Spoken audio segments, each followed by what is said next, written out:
Au nom du Père et du Fils et du Saint-Esprit. Amen. Chers frères et sœurs, dans l'évangile de ce jour, nous voyons Jésus, comment il traverse les villages, les villes, faisant du bien, guérissant les malades, il chasse les démons, il guérissait toute maladie, nous pouvons le lire et entendre aujourd'hui. Et il y a une phrase qui me touche profondément le cœur. Lorsque Jésus a vu le nombre de ces personnes, il avait de la compassion avec ces personnes. Pourquoi est-ce que ces personnes touchaient son cœur? Il voyait comment ils se fatiguaient, comment ils travaillaient, comment ils cherchaient, ils étaient épuisés, comme des brebis qui n'ont pas de berger. Chers frères et sœurs, voilà la situation de beaucoup de personnes au-dedans de l'Église, mais aussi en dehors de l'Église. Beaucoup de personnes sont fatiguées, épuisées. Et nous cherchons à droite et à gauche, nous cherchons de la bonne nourriture pour notre âme. Et nous savons que la bonne nourriture de notre âme, c'est pas seulement les vacances, c'est pas seulement le matérialisme, c'est pas seulement les loisirs et plein d'autres choses. Mais c'est une seule personne qui peut nous rassasier, mais qui peut vraiment nous rassasier notre cœur, qui peut nous donner la paix. Et nous savons que c'est Jésus. Et lui, il est le berger.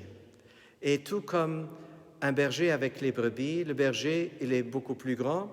C'est pourquoi il a aussi la vue plus loin. Il peut voir plus loin que les brebis. Il peut mieux discerner parce que sa place est un peu élevée. Alors un bon berger, il défend ses brebis, bien évidemment, de tout ennemi. Un bon berger, il cherche un bon pâturage, c'est vrai, et il mène aussi aux sources fraîches, à une eau qui est fraîche, qui est bonne. Alors, chers frères et sœurs, notre bon berger, non seulement il nous défend, non seulement il nous donne de la bonne nourriture, il se donne en nourriture dans chaque sainte communion. Le bon berger devient l'agneau de Dieu. Il devient l'agneau de Dieu pour venir habiter en nous. Et il nous donne sa sagesse, son amour. Chers frères et sœurs, soyons vraiment reconnaissants, soyons gratifiants de ce grand cadeau que Dieu voudrait nous faire. Alors, à la fin de cet évangile, Jésus dit, la moisson, elle est grande, mais il y a trop peu d'ouvriers pour cette moisson. Oui, c'est vrai, la moisson est grande en dehors de l'Église, mais aussi à l'intérieur de l'Église, il y en a beaucoup qui sont fatigués.